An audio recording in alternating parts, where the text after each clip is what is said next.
1 hora de segredos, easter eggs, curiosidades e situações somente em jogos de tiro em primeira pessoa. Esse é o tema do vídeo de hoje. Eu escolhi desde jogos antigos até jogos mais novos, mas todos nessa mesma pegada, nesse mesmo estilo. Assista o vídeo até o final e comente, né, que outro tema você quer ver o vídeo aqui no canal, beleza? Bora lá! No jogo Duke Nukem, além das inúmeras referências que provocam outros games, existe um easter egg criado para provocar especificamente o jogo Doom. Lá encontramos o Doomguy Mortinho da Silva escondido atrás de uma igreja satânica. Quer provocação pior que essa, matando o personagem rival? Bom, essa igreja está na terceira fase do primeiro episódio, mas quando chegamos lá é uma igreja comum, normal. Só após ativarmos o painel que o lugar todo se transformará numa igreja satânica, com cruz virada de cabeça para baixo e tudo que tem direito. E ali dentro da igreja tem uma janela, e dentro dessa janela encontramos o famoso Doomguy, ou o que sobrou dele, né, após uma morte trágica. Se não bastasse exibir um personagem de um jogo concorrente dessa maneira, o protagonista Duke, ao descobrir o cadáver, dirá as seguintes palavras: "That's one doomed space marine", ou em português, isto é um fuzileiro espacial condenado. O jogo, além de mostrar o Doomguy Mortinho da Silva, ainda faz uma provocação direta ao jogo concorrente. That's one doomed space marine. Um jogo cheio de easter eggs e referências, geralmente sobre games, animes e filmes clássicos. Esse título é o Shadow Warrior, lançado em 1997. Tem até uma Sailor Moon quase peladona lá. Mas além desse aí, existem outros 2 easter eggs que sempre me chamam a atenção. Um deles é a provocação contra as tartarugas ninjas na cara dura, já que o jogo tem uma área secreta lá com 4 tartarugas mortas no chão. São as tartarugas ninjas mesmo. Tanto que quando passamos pelo local, o protagonista diz Cowabunga. Cowabunga. Já o outro easter egg criado para provocar é a respeito da Lara Croft, quando chegamos numa área com alguns barris ao lado de paredes de pedra. Porém, ao explodir esses barris, abrimos uma passagem secreta que mostra a Larinha Croft acorrentada como prisioneira, e ainda com uma grade de aço para garantir que ela não fuja. Reparem ali que ela fica se debatendo, né, tentando sair. E para piorar, o protagonista ironiza dizendo que ela invadiu a sua última tumba. Além dessa provocação, não há nenhuma interação com a personagem, além, claro, né, da possibilidade de matar ela. Um fato curioso sobre esse easter egg é que na versão beta de Shadow Warrior, Lara Croft estaria com roupas rasgadas e a boca amarrada. Seria uma Larinha bem mais bizarra. Mas no final das contas, os desenvolvedores deixaram a personagem mais fiel à original, mais fiel ao que a Eidos Interactives havia feito, e até acreditaram no final do jogo a Eidos, né, pela personagem que foi inserida em Shadow Warrior, provavelmente para evitar algum problema futuro. Mas eles não tiraram a Larinha, né, ela tá lá amarrada e pode até ser morta. Apesar dessas mudanças, ainda assim é uma provocação explícita de um jogo concorrente. She's ready to last doom.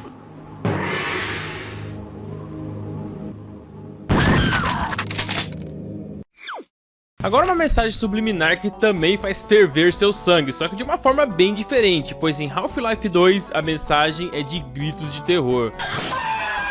O jogo por si só já tem vários inimigos amedrontadores, e um deles é o icônico Red Crab, um parasita alienígena que se agarra à cabeça da vítima e a transforma em criaturas semelhantes a zumbis. E esses zumbis eram basicamente mortos, né, sem emoção ou sentimento, ou pelo menos deveriam ser. Só que se você incendiar uma dessas criaturas no jogo, elas gritarão e chorarão de dor. Obviamente, isso mostra que elas sentem alguma coisa, né? Além da dor, eu quero dizer, porque elas também estavam gritando. Só que essa não é mensagem subliminar não, os Red Crabs fazem alguns ruídos estranhos, e se você rodar o áudio desses ruídos ao contrário, aí sim serão reveladas as mensagens ocultas. É tipo o que faziam lá com os discos da Xuxa, né, só que com o game Half-Life 2. Se você rodar esses áudios ao contrário, aparecerão mensagens como "me ajude", "ó Deus, me ajude" e várias outras nesse estilo, são bem pesadas mesmo. E todas elas com pedidos de ajuda de alguma forma, bem bizarro, né? Isso estava bem escondido, subliminar mesmo. Agora que você já sabe, vai pensar 2 vezes antes de meter fogo no Red Crab em Half-Life 2.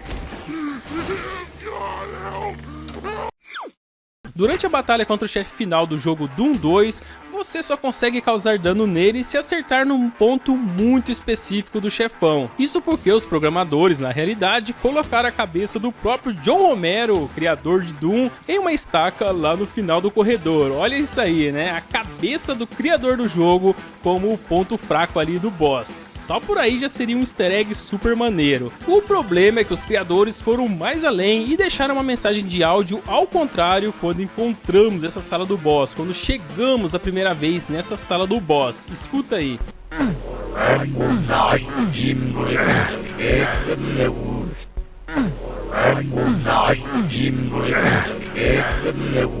Deu medo, né? Essa mensagem é a voz do próprio John Romero dizendo assim: para ganhar você deve me matar. E tem que fazer isso mesmo, né? Tem que ir lá atirar na cabeça dele. Só que essa frase está com o som todo distorcido e o áudio ao contrário. Por isso parece essa palavra toda demoníaca aí. Achei muito interessante eles terem trabalhado bem nesse easter egg no final do segundo Doom. E não é à toa que hoje em dia é considerado um clássico dos games.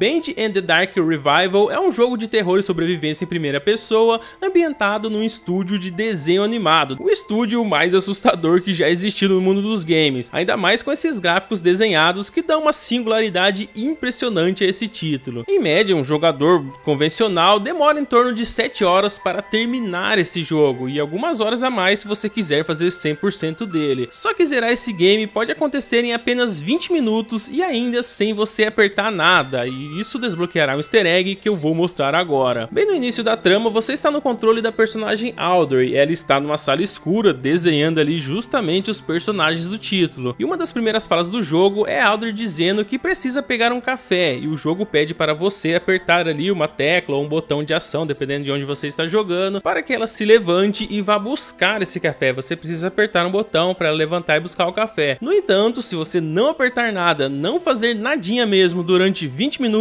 vai acabar desbloqueando uma cena secreta, que é justamente um dos finais alternativos do jogo. Simples assim, não aperte nada, desbloqueie um final alternativo. Focus, Audrey, focus.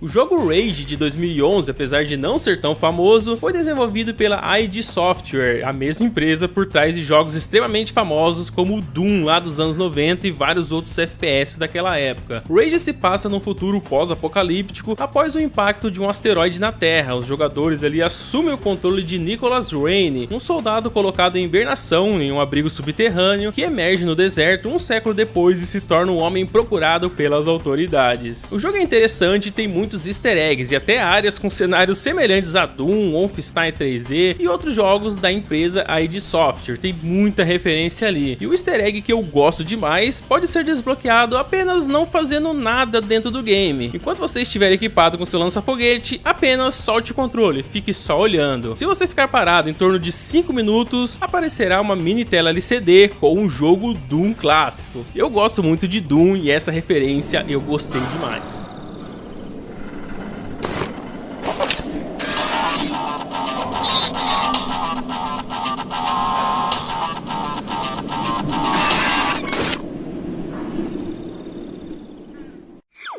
Medal of Honor foi lançado em 1999, sendo um sucesso imediato entre os jogadores de tiro em primeira pessoa. Mas o que esse título tem em especial? O que ele tem que outros excelentes jogos famosos também não possuíam? Bom, Medal of Honor foi o primeiro jogo de tiro em primeira pessoa que não usou fantasia ali ambientado na Segunda Guerra. Ele focou mais nos acontecimentos reais do que na fantasia, não tinha fantasia, são só acontecimentos da vida real. Visualmente é um jogo corriqueiro do PS1, como vários outros jogos em primeira pessoa, mas diferenciava pela história. Esse foi o grande segredo, o segredo do sucesso do primeiro Medalha de Honra.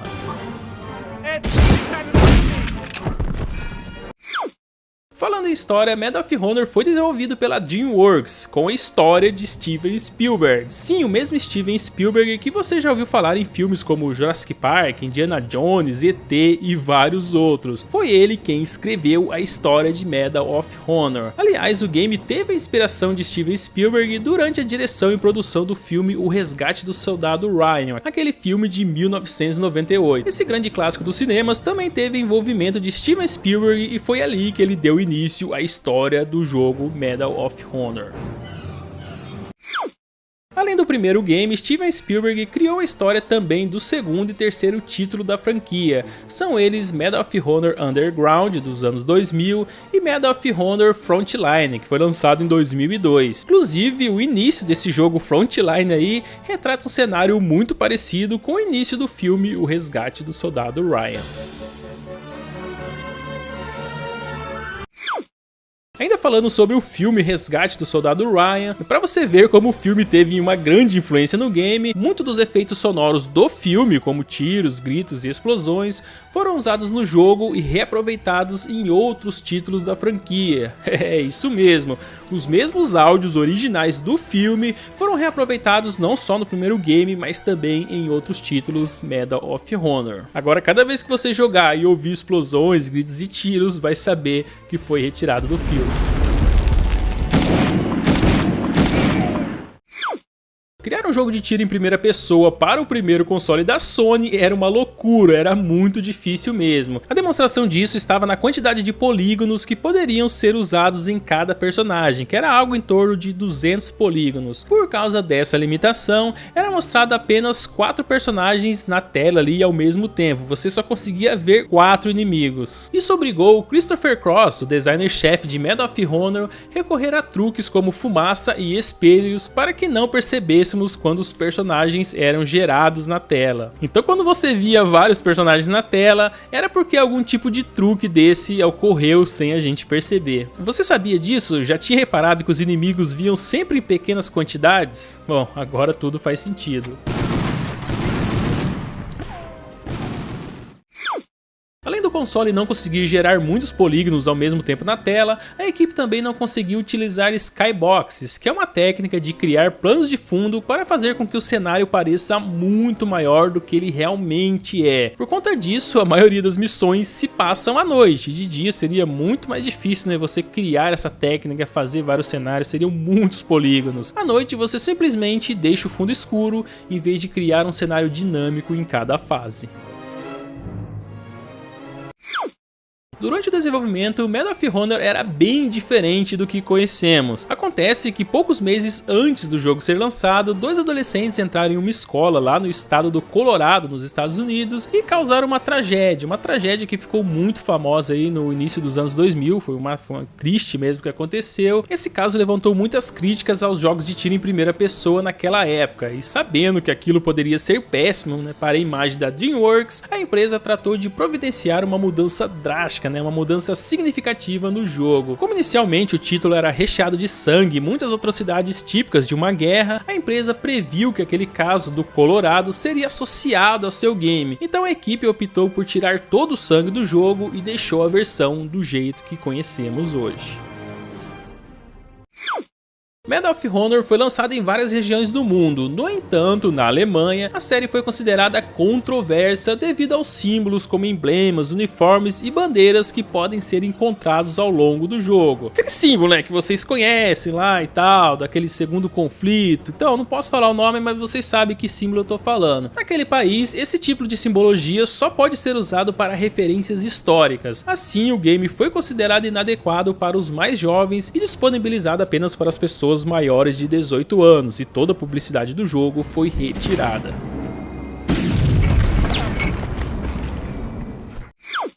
A história de Medal of Honor envolve você controlar James Patterson com o objetivo de completar uma série de missões que incluem sabotar ou destruir estruturas, neutralizar soldados dos exércitos das potências do eixo e ajudar membros da resistência francesa. E um dos seus contatos na resistência francesa é Manon Baptiste. Essa personagem aparece várias vezes durante as fases do jogo, são várias fases, entre uma fase e outra você consegue ver ela ali, e não por acaso ela é a protagonista do segundo game, o Medal of Honor Underground. Inclusive, na capa do segundo jogo, ela aparece segurando lança-foguetes extremamente quente, né? Acabou de atirar, mas ainda assim ela não queima as mãos. Bom, pelo menos essa capa está melhor que a capa do primeiro jogo, em que o protagonista está com um capacete bem maior que a sua cabeça. Obviamente, ele não está enxergando nada. Claro que isso são só detalhes, né? Ambos os games são excelentes.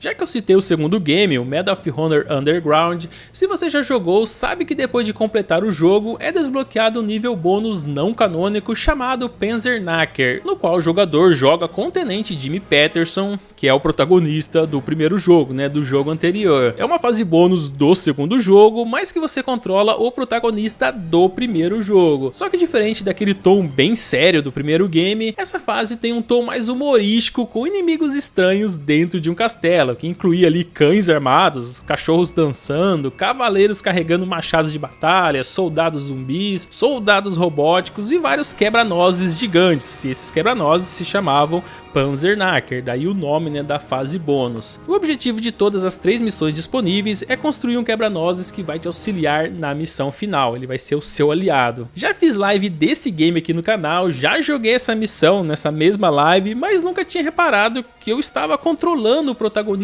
do primeiro game, eu achava que eu estava controlando a moça ainda. Mas também pudera, né, a fase é tão difícil e tão bizarra que não dá tempo de você prestar muita atenção.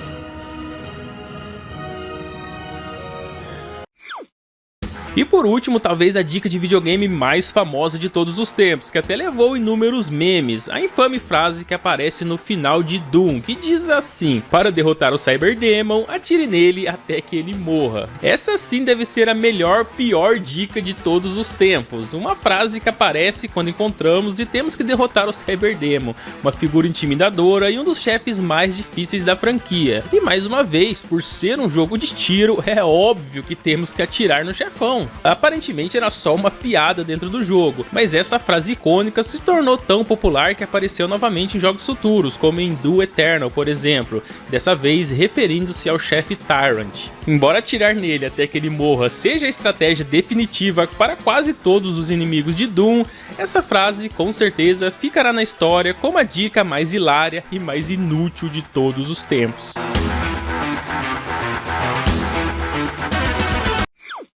Vou começar com o game Postal Brain Damaged, um título de 2022 que foi lançado como um spin-off da série Postal. Quem já conhece o jogo Postal sabe que existem inúmeras referências, né? E algumas controversas até demais. E nesse spin-off também não poderia ser diferente. Aparecem muitos locais aí, muitos easter eggs bem controversos, como o quartinho ali da Lady Dimitrescu de Resident Evil Village e um acessório duvidoso que ela guarda ali no armário. Mas não é isso que eu vou falar no vídeo de hoje, não. Não vem ao caso, só pra ver se vocês conheciam mesmo. Bom, o easter egg verdadeiro é esse aqui. Vocês já ouviram falar do meme It's Wednesday, my dudes? Aquele com a imagem do sapo, que é postado aí nas redes sociais toda quarta-feira. Talvez aqui no Brasil tenha outras versões, né? Inclusive existem centenas de versões espalhadas na internet pelo mundo todo. E a mais conhecida é um vídeo curto aí do youtuber Jimmy Here. Nesse vídeo o youtuber aparece com óculos de mergulho e a fantasia do Homem-Aranha. Um vídeo bem antigo aí, mas só pra você saber de qual meme eu estou falando. It is Wednesday, my dudes.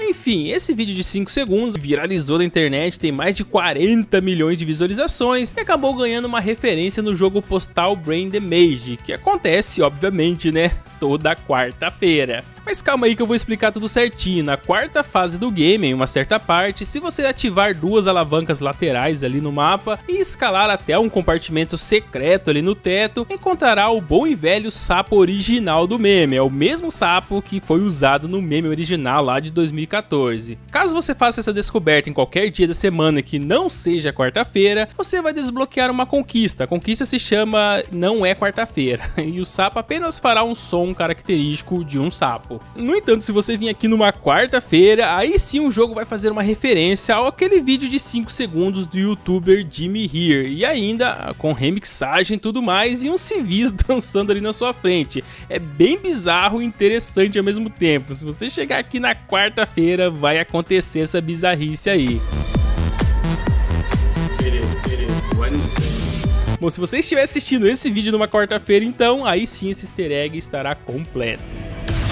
Those moronic developers thought they could hide this from me? It is Wednesday, my dudes. It is Wednesday, my dudes.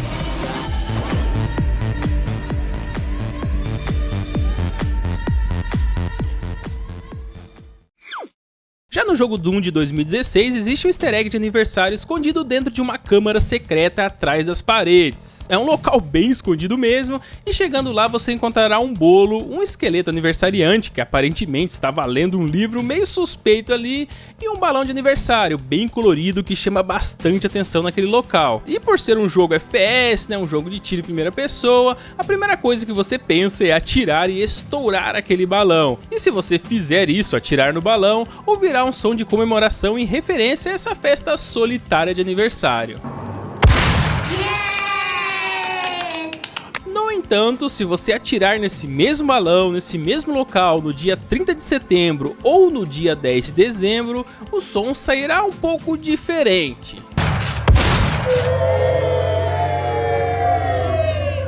Isso acontece porque essas duas datas são referências aos lançamentos dos dois primeiros jogos Doom, Doom 1 e o Doom 2 lá dos anos 90.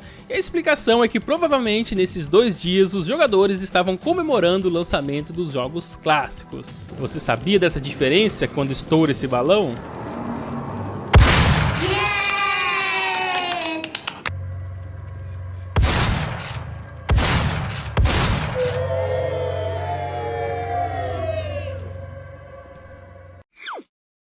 A homenagem oculta que vou mostrar agora está no jogo Halo 3 e foi deixada pelo desenvolvedor Adrian Perez para sua esposa Lauren Perez. Uma frase escondida no menu do jogo desejando a ela feliz aniversário. Bom, uma homenagem dessa poderia deixar qualquer esposa feliz, isso se ela algum dia encontrasse esse easter egg no jogo, que aliás demorou anos para ser descoberto, pois estava muito escondido, e pior ainda, hein, só é possível ver essa mensagem oculta do dia de Natal. Por essa nem o Papai Noel esperava, hein. Ainda bem que é possível modificar a data do console e iniciar o Halo 3 em 25 de dezembro, e ao acessar essa tela de título, mantenha pressionado os dois analógicos.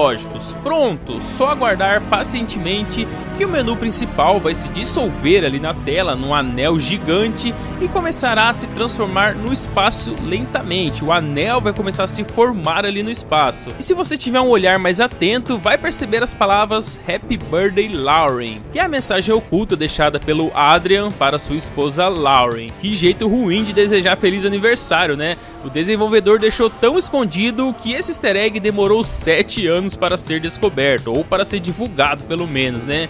E se bobear, até hoje nem a esposa dele deve saber ainda.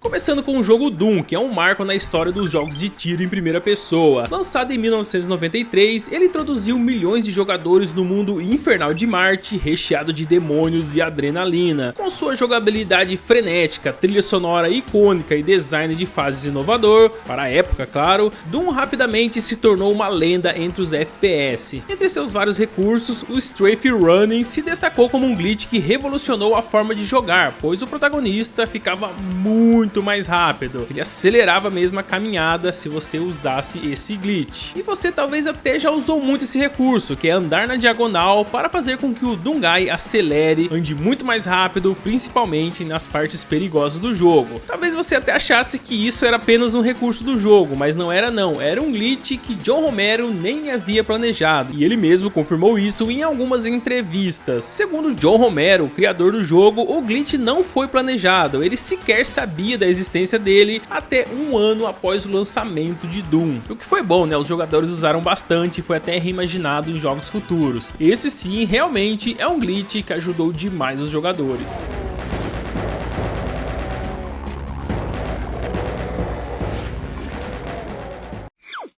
Outro título que te pune por usar códigos de trapaça é Heretic, um FPS dos anos 90 criado a partir do mesmo motor gráfico de Doom, e por isso é tão semelhante ao jogo da id Software, até porque Heretic também foi publicado pela id Software, apesar de não ter sido desenvolvido por ela. Aqui enfrentamos várias criaturas demoníacas, só que não com armas pesadas igual em Doom, e sim com magia e outros acessórios mágicos. Mas só que a pegada é a mesma de Doom. Sabendo disso, muitos fãs de Doom tentaram usar os mesmos códigos do game da id Software aqui no jogo Heretic, e o resultado foi uma punição severa. Embora Heretic tenha seus próprios códigos de trapaça, se você tentar inserir os códigos de Doom vai dar ruim. Por exemplo, o código IDDQD, que é o código de Doom para o modo God, né, o modo Deus aí do jogo. Se você usar aqui em Heretic, será morto e enviado de volta para a tela principal. Você não vira o modo Deus não, você morre mesmo. E além de morrer, aparecerá uma frase para você dizendo assim, tentando trapacear, hein? O jogo te zoando por essa trapaça. Só que tem mais, hein? Se você usar o código IDKFA, que é o código de Doom para ter todas as armas, o jogador aqui perde todas as armas. É um efeito contrário. E ainda aparece uma mensagem dizendo assim: cheater, você não merece armas. Mais uma vez, o jogo zombando de você. Apesar de ambos os games terem participação da id Software, os códigos de Doom aqui funcionam totalmente ao contrário, né? Eles te punem caso sejam usados em Heretic.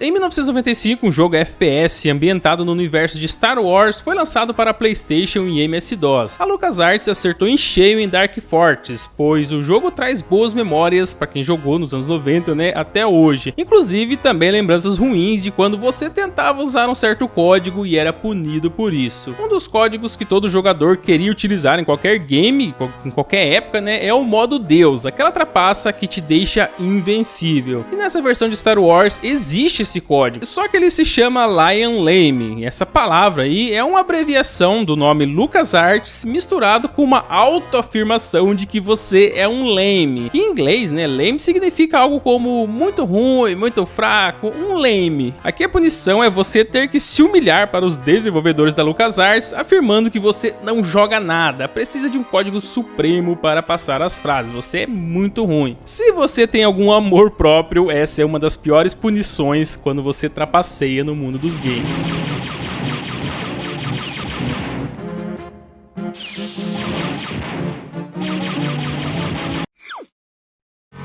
Se pra você foi uma surpresa ver a homenagem do marido para sua esposa no jogo Halo 3 em 2007, saiba que em 1995, um marido apaixonado também deixou uma mensagem oculta para sua esposa no jogo Doom.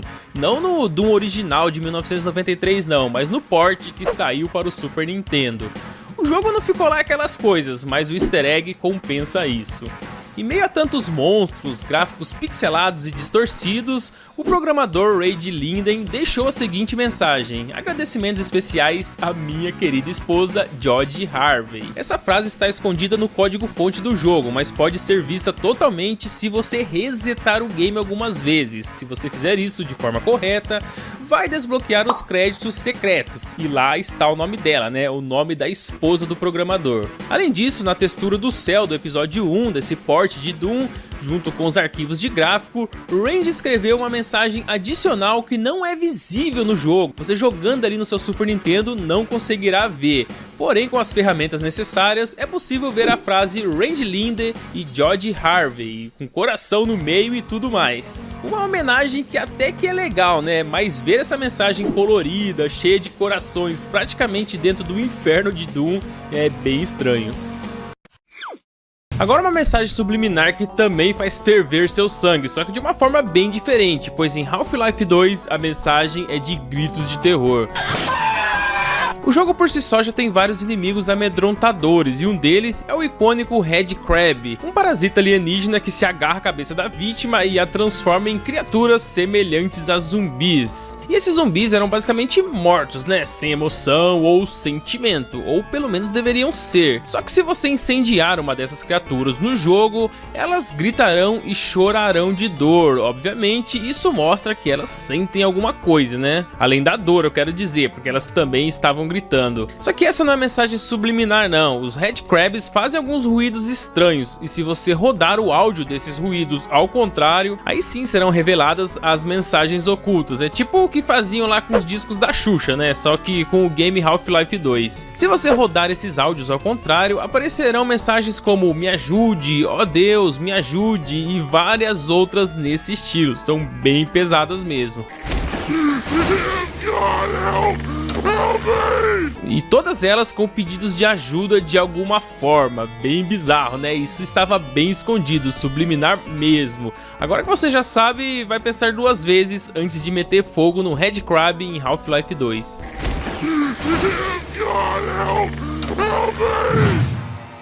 Em 2016 o jogo Doom foi reimaginado, mas ainda manteve muito da essência do primeiro jogo lá de 1993. Inclusive o Cyberdemo, o capirotão cheio de marra, parente dos Minotauros, só que com partes cibernéticas no corpo. Esse personagem é icônico nos jogos Doom, como se só ser um demônio já não bastasse, né? Ele é todo pancozão. E sua aparição no game de 2016 veio acompanhada com uma música de fundo, e nessa música que se encontra a mensagem subliminar. Bom, algum jogador curioso com equipamento e tempo de sobra usou um espectrógrafo para ouvir essa soundtrack.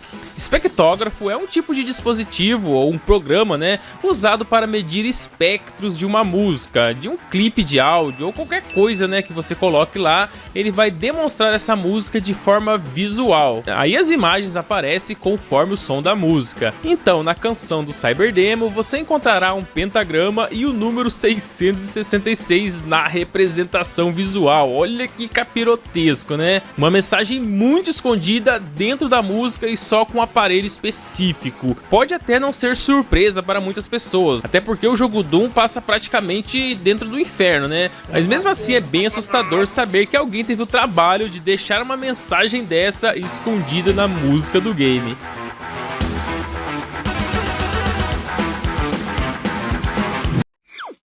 Já a capa de Far Cry 3 apresenta de forma memorável o vilão Vaz Montenegro sentado ameaçadoramente ao lado de uma pobre vítima enterrada até o pescoço na areia. Uma capa icônica e acredito que todos vocês já tenham visto ela, né? E durante o lançamento desse título, para dar uma turbinada no marketing, a Ubisoft também produziu uma série de vídeos virais em que Michael Mendel, o ator que interpretou o Vaz aí no jogo, sequestra, né, entre aspas, o ator Christopher Mintz e na cena ele está enterrando o ator ali na areia até o pescoço, assim como acontece no jogo, né? Eles retrataram uma parte do jogo aí nesses vídeos que se tornaram virais na internet. Só que mais do que isso, tanto esse vídeo quanto a capa do jogo, na verdade apontam para um easter egg específico. Se você seguir certas coordenadas ali no mapa dentro do jogo, encontrará um homem enterrado até o pescoço ali na areia, e ao chegar ali bem perto, desbloqueará a conquista Say Hi to Internet, ou diga oi para a internet, né? Referindo-se àquele vídeo viral da Ubisoft. Claro que nesse caso o vídeo tem ligação direta com o easter egg, mas a referência está na capa do game desde o lançamento.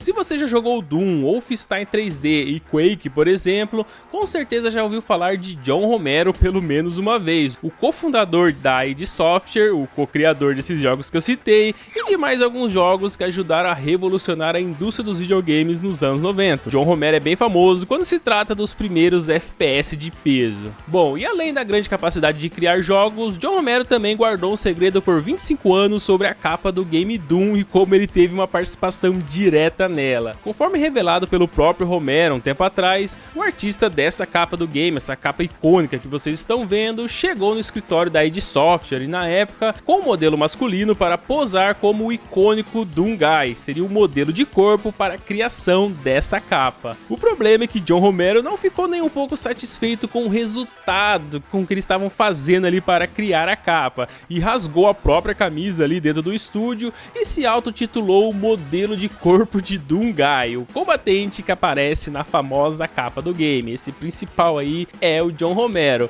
Claro, né, que tem aquela edição de 200% na imagem, mas o modelo de corpo para o Doomguy foi John Romero simplesmente porque ele quis, porque ele era o patrão e mandava e desmandava. E para não deixar aquele modelo original, né, que foi contratado para ser o modelo de corpo do Doomguy, John Romero deixou ele ser aquele demônio que agarra o braço do protagonista. Olha que sacanagem, o John Romero quis, né, ficou com inveja, não sei, quis ser o protagonista e deixou o outro ator, o profissional, ser o demônio. Bom, resumindo, mostrando o tamanho do seu ego, John Romero garantiu que estava no centro da imagem mais icônica da série Doom, mesmo que ninguém soubesse desse easter egg por quase 25 anos.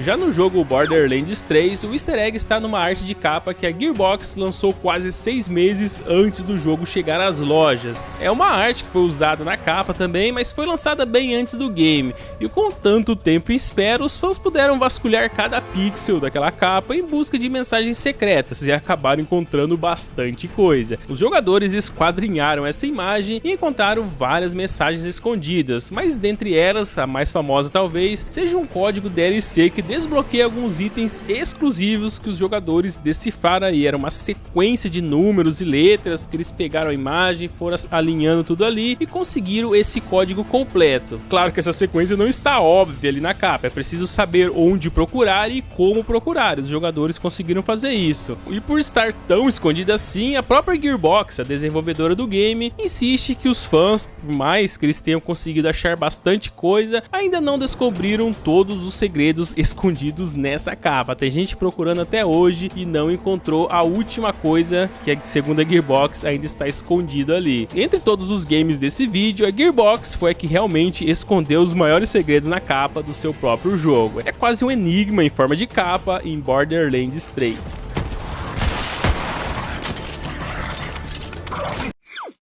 Velocidade, precisão e enfrentar as criaturas mais horrendas dos anos 90 são marcas registradas do FPS Quake, aquele jogaço da id Software. Mas o que realmente mudou o jogo mesmo foi um truque explosivo que nasceu por acidente, o famoso Rocket Jump. Na verdade é uma técnica desenvolvida pelos próprios jogadores baseada no bug. Essa técnica permite ao jogador usar as explosões de seu lança-foguetes para se impulsionar para lugares mais altos ou mesmo atravessar grandes distâncias rapidamente. Você atira e o impulso da arma te joga a lugares muito altos. No jogo original isso acontecia, mas era resultado de uma falha que os desenvolvedores não previram. Quando os jogadores começaram a abusar desse truque, a desenvolvedora id Software percebeu o potencial daquele bug e decidiu transformá-lo em um recurso oficial em jogos seguintes. Eles perceberam que jogadores voando pelos mapas com estilo era algo que só deixava as partidas mais intensas e mais emocionantes.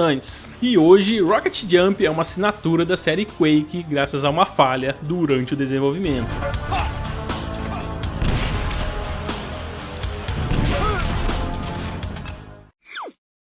Vou começar logo de cara com a fase mais amada de todos os fãs de GoldenEye, a missão nomeada Severnaya. Mas caso lhe falhe a memória, ela também é conhecida como a fase do bunker, em que é necessário manter a Natália viva. Agora você lembrou, né? Além de se frustrar com as mortes da Trapalha, é necessário pegar uma fita de vídeo que está bem perto ali de onde você começa a missão, a CCTV Tape. Essa fita supostamente tem imagens do James Bond enquanto ele fazia missões na prisão de Severnaya, então temos que levar a fita para apagar essas provas. Geralmente pegamos a fita e seguimos com a missão, né, o mais rápido possível, até porque tem inimigos espalhados e atirando em você por todos os lados e a todo momento.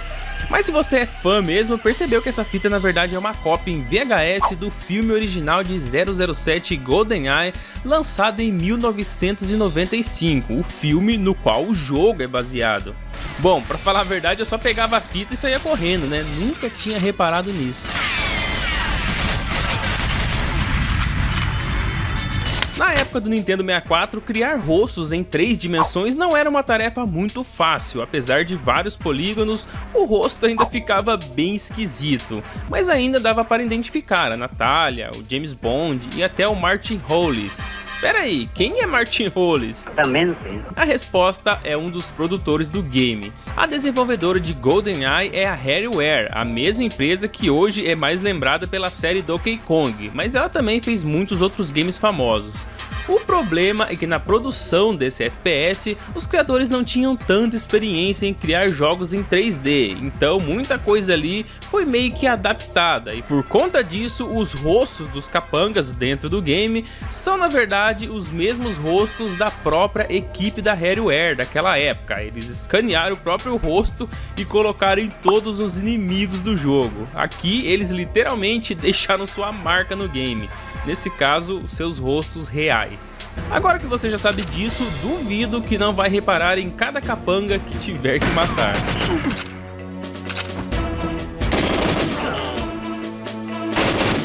Um jogo de tiro com um dos agentes secretos mais famosos de todos os tempos, com certeza teria vários tipos de armas, né? E essa era a intenção da Rareware, manter todo o armamento original que apareceu nos filmes do James Bond, inclusive o nome das armas. Só que ao incrementar isso na prática, os desenvolvedores não gostaram muito do resultado, eles queriam nomes mais originais. E assim como os rostos dos capangas são dos funcionários da empresa, também existe uma arma com o nome de um executivo da Nintendo, a Klobb, uma das melhores armas do jogo. Claro que não existe nenhuma arma Klobb na vida real, na verdade esse nome é uma junção de Ken Lobby, esse cara aí que vocês estão vendo, o executivo da Nintendo. Só adaptaram o nome dele e colocaram na arma. Ainda bem que o produtor musical Shota Nakama não trabalhava com games ainda, né, em 1997. Imagine só se ele fizesse parte da Rareware na época, como seria o nome da arma baseada no nome dele? É bom nem saber. Apesar da grande fama, GoldenEye não foi um jogo revolucionário que mudou os conceitos dos videogames. Claro, né, ele foi bem famoso e aumentou demais o interesse dos jogadores por multiplayer em tela dividida. Mas existe sim uma animação que realmente inovou em todos os jogos seguintes do James Bond. Essa animação é chamada de GoldenEye Fall, que nada mais é do que o jeito que o personagem morre no game. Depois de levar um tiro, ele basicamente cai de joelhos, fica lá por um tempo e depois se empacota no chão. É dessa animação que eu estou falando. Essa morte lenta foi tão marcante que foi usada em todos os outros jogos do James Bond. E olha que depois desse foram lançados mais 14 jogos. E todos eles têm esse movimento, The GoldenEye Fall. Se você nunca reparou isso, garanto que vai reparar a partir de agora.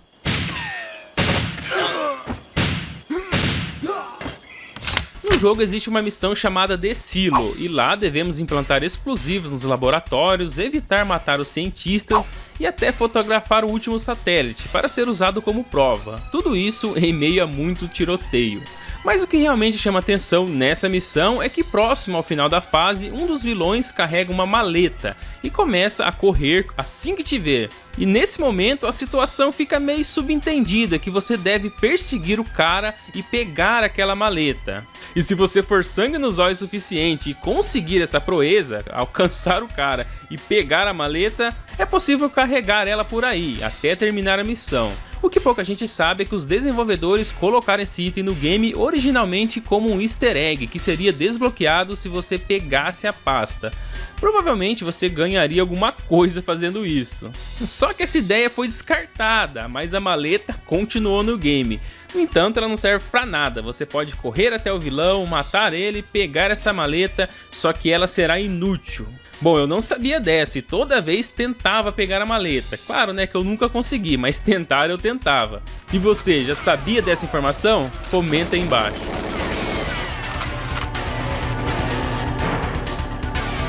Durante a primeira missão do jogo, a missão Den, é possível ver uma ilha à distância ali de onde passamos. Nessa ilha tem duas torres de vigia, que não fazem diferença nenhuma no game, a não ser visualmente falando. E até visualmente é difícil, né? Pois é preciso ter uma arma a longo alcance para visualizá-la melhor. Essa ilha, na verdade, é um item esquecido no jogo. Durante a produção fizeram várias torres, né? Várias ilhas e acabaram descartando algumas. Só que essa eles esqueceram de deletar e ela ficou abandonada lá ao fundo. A mesma história que aconteceu com a maleta lá. Esqueceram ela no jogo aqui e não serve pra nada. Porém a ilha, no final das contas, acabou ficando conhecida e ganhou o nome de Golden Island, ou a Ilha Dourada. Para uma ilha inútil, né? Ela até ganhou um próprio nome.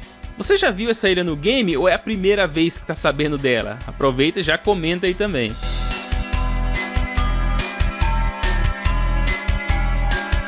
Agora que que já sabemos que o game foi um sucesso e é lembrado até hoje, é fácil dizer que é um jogo muito bom e encher ele de elogios. Porém, a verdade é que ele teve muitos problemas na produção e era cheio de bugs. Sem contar que nem teria o multiplayer, né? Isso foi incrementado no finalzinho da produção. Bom, um pouco da história é que nessa época a Nintendo financiava boa parte do investimento junto com a Rareware. Mas conforme a produção seguia, a Big N não se agradava nem um pouco com o game. Até que achou que ele não era bom o suficiente, né, para ser lançado e cortou o financiamento, cortou a verba da Rareware. Se o assunto tivesse acabado por aí, o jogo teria sido cancelado e 007 GoldenEye não existiria. No entanto, a Rareware estava muito confiante no que estava produzindo e com todo esse potencial, decidiram manter o financiamento por conta própria, do próprio bolso mesmo. Mesmo com algumas falhas e muitos bugs, conseguiram finalmente lançar o jogo em 1997, sem a ajuda da Nintendo mesmo. Ela foi na raça, tentou a sorte. Ainda bem que a Rare segurou as pontas, senão perderíamos um excelente game do Nintendo 64.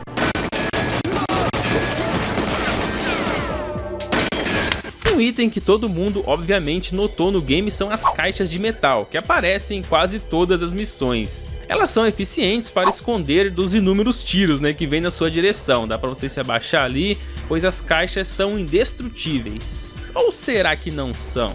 Na verdade, o único nível em que as caixas não são indestrutíveis é o primeiro, o nível da barragem. É só meter bala que elas explodem como bombas. Mas como esse não é o foco da missão, acredito que poucos jogadores notaram esse detalhe. Explodiram um monte de caixa na primeira missão e nem repararam que nas outras missões elas eram indestrutíveis.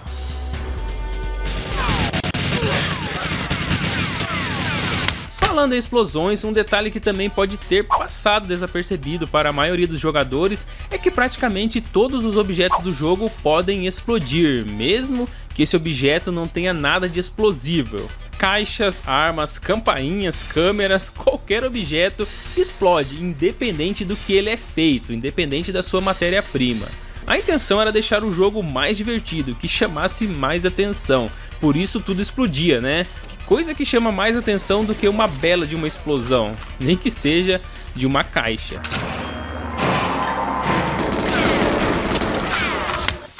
Você sabe quem é Ian Fleming? Não, nunca nem vi. Ele foi, dentre outras coisas, o criador do personagem James Bond, que mais tarde se tornou filmes, livros e até games. O Ian Fleming nasceu em 1908 e morreu em 1964, aos 56 anos, mas deixou todo esse conteúdo sobre 007. E dentre todas as suas criações, o que ele provavelmente mais gostou foi justamente o GoldenEye, já que durante toda a sua vida ele nomeou vários objetos com esse mesmo nome. Imagine só, você tem um cachorro chamado GoldenEye, um passarinho chamado GoldenEye e por aí vai. Mas a cereja do bolo mesmo foi sua casa de praia, onde ele escreveu a maioria de suas histórias sobre o James Bond. Enquanto todos chamavam de a casa de praia do Ian Fleming, ele a chamava de GoldenEye. Ele batizou a sua casa com esse nome. Achei esse fato super interessante, mostra o quanto ele gostava dessa criação em particular. Por isso o jogo ficou tão em alta, né? Foi uma das melhores criações de Ian Fleming.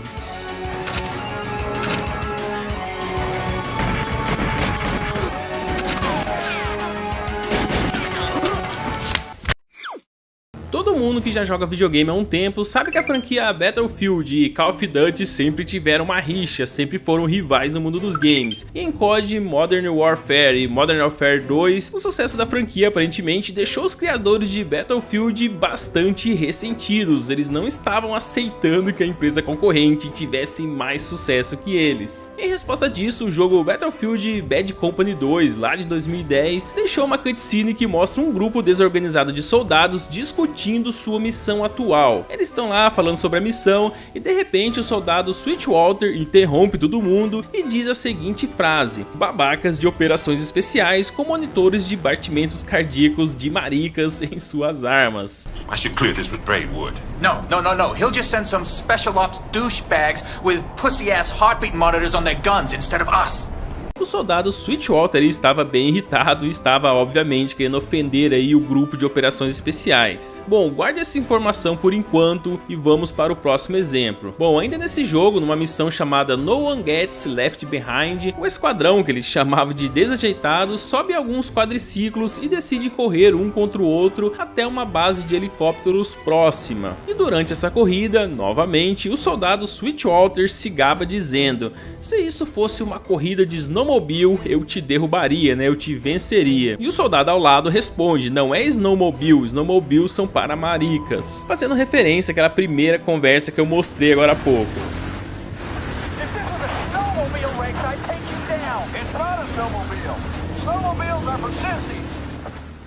Todos esses trechos de diálogo que eu mostrei, na verdade, são insultos diretos direcionados a Call of Duty. Se você jogou Modern Warfare 2, sabe que o game é sobre uma equipe de elite de operações especiais que de fato usa monitores de batimentos cardíacos em suas armas. E lá até tem uma missão famosa em que a equipe usa motos de neve para uma perseguição em alta velocidade nas montanhas. Duas referências que são um easter egg bem claro de provocação e ressentimento da empresa rival.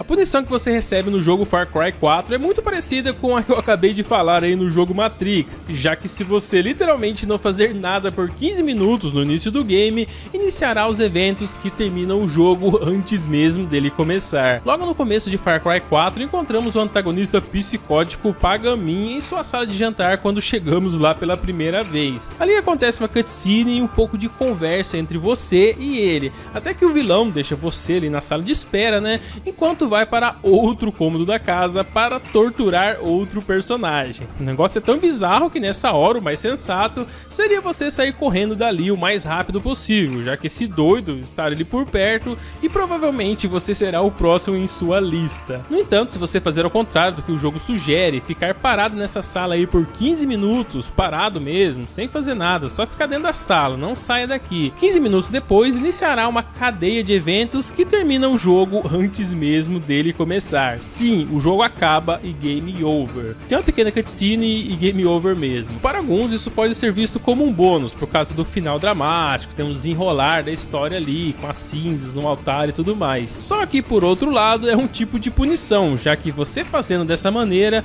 vai perder toda a experiência do game. Tudo que você fez foi ficar parado numa sala por 15 minutos. Get it out of your system? Good. Maybe now we can finally shoot some goddamn guns.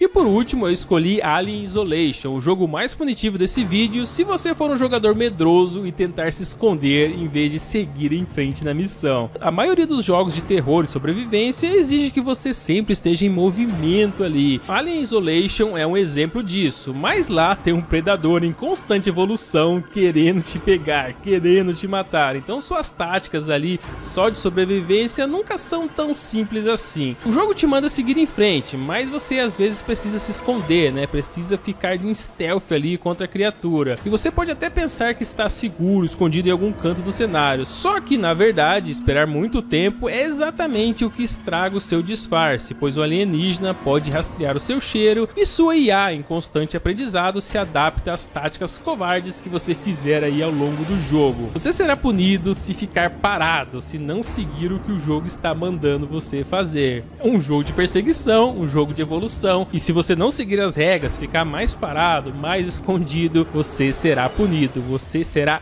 devorado. Aqui o jogo praticamente te obriga a seguir em frente, mas muitas vezes precisamos nos esconder e é aí que mora o perigo. Num jogo de sobrevivência, ser cauteloso geralmente é uma boa ideia, só que em Alien Isolation sua cautela vai lhe render uma punição com game over.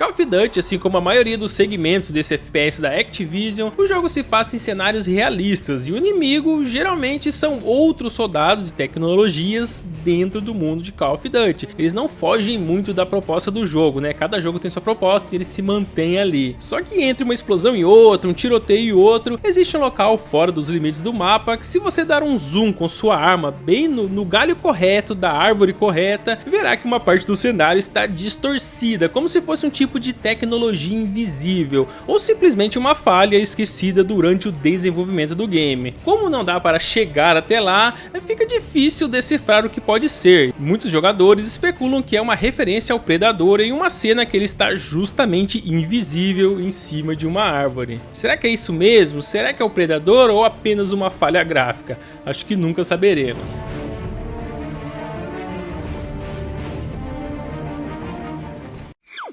Em 1997, a LucasArts lançou um shooter em primeira pessoa chamado Outlaws, e a história se passa no Velho Oeste, em que o protagonista busca fazer justiça a uma gangue de criminosos que matou sua esposa e sequestrou sua filha. É um jogo bem interessante, mas o título não é bang bang o tempo todo não. Na verdade, o mapa é bem extenso e dá para explorar cada metro quadrado, inclusive fora dos limites, onde encontraremos todo tipo de easter egg, desde um coelho maluco até OVNIs. No entanto, o segredo que sempre me chama a atenção é um poodle que fica escondido dentro de uma caverna fora dos limites do mapa. Um cachorrinho fofinho, mas com um olhar bem capirotesco, e também nesse lugar, né, não tinha como ser do bem.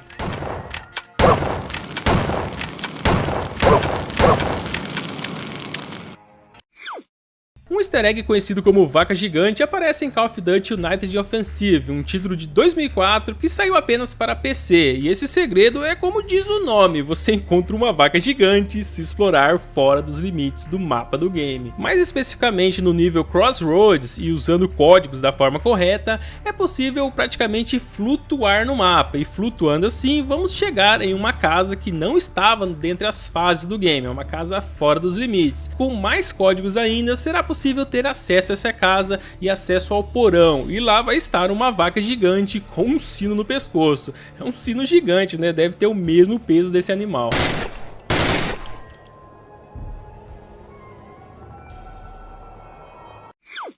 No ano de 1998, um segredo corria entre os fóruns de videogame da época, revelando uma certa cena do jogo Sim, um jogo publicado pela Activision, mas que nunca teve grande fama, pelo menos não aquela fama mundial. Acho que a única coisa que sempre relembra esse título é saber que existe um easter egg fora dos limites do mapa, que mostra uma personagem, Alexis Sinclair, de biquíni numa piscina, fazendo movimentos anatômicos diferenciados. Depois de burlar os limites do mapa, encontramos a garota sozinha aqui na piscina, mas ela não interage com você, ela fica paradona ali, às vezes ela levanta, às vezes ela senta, e é possível olhar todos os ângulos sem medos, mas nada que acontece, apenas a garota com seus movimentos. Mas como vocês sabem, eu não posso colocar as principais cenas dessa gameplay, desse vídeo aqui no meu canal. Se eu colocar o vídeo completo vai dar restrição e tudo mais, e nem faz parte aqui do intuito do canal. Porém, se você já é grandinho e deixar o like no canal e se inscrever também, vou deixar o link na descrição com esse vídeo completo. Você pode assistir essa gameplay completa lá depois, vou deixar o link na descrição, mas só se você assistir aqui até o final, deixar o like e se inscrever, beleza? E bora pro último jogo.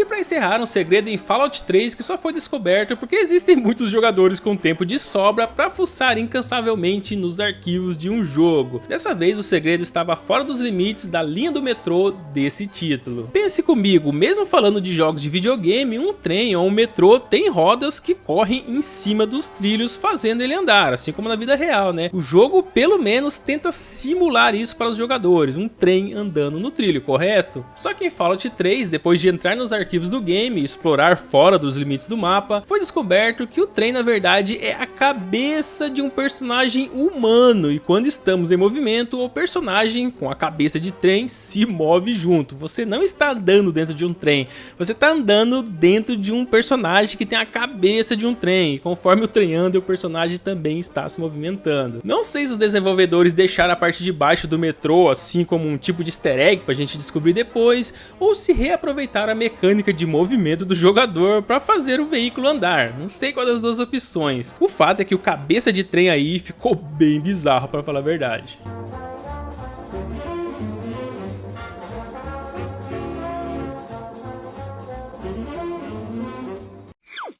Se Mirror's Edge é uma elegante dança de parkour, Serious Sam 3 é um quebra-quebra no formato shooter em primeira pessoa dos anos 90, onde a vida do protagonista não é que nem hoje não se regenera milagrosamente, e a única maneira de evitar ser atingido é não estar lá quando os tiros começarem. Um jogo tão frenético no ambiente desértico, enfrentando alienígenas, com certeza atraiu muitos jogadores, inclusive jogadores com cópias paralelas daquelas compradas na barraquinha do seu Zé. Porém, a versão pirata desse game dá pra jogar normalmente, pelo menos por um tempo. O problema é que no código-fonte há uma armadilha que fará com que de repente apareça um gigantesco escorpião imortal ali no game, super rápido, e que está programado para persegui-lo e destruí-lo, nem que tenha que varrer o mapa inteiro. O escorpião só para quando você morrer. Essa é a armadilha antipirataria mais agressiva que eu já vi nos games, e não tem o que fazer não, hein? Depois que esse escorpião surge no mapa, só puxando o videogame da tomada para evitar um game over.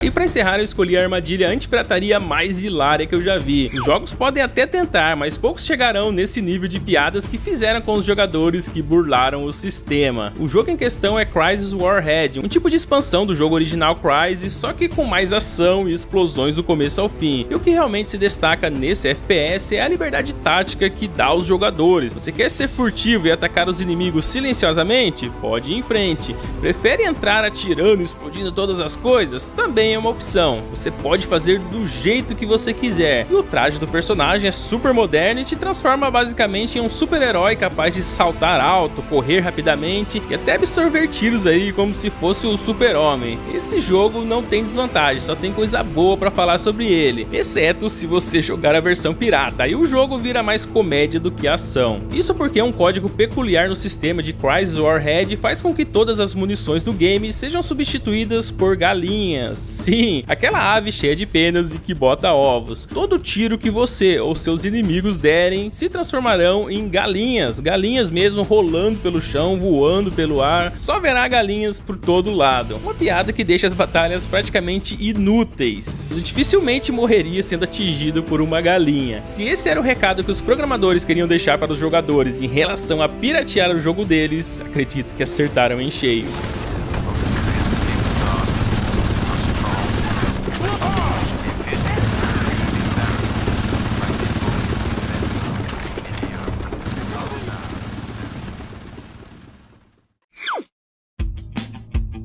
É isso aí, família, espero que você tenha gostado do conteúdo, não se esqueça do like, se inscreva no canal e até o próximo vídeo.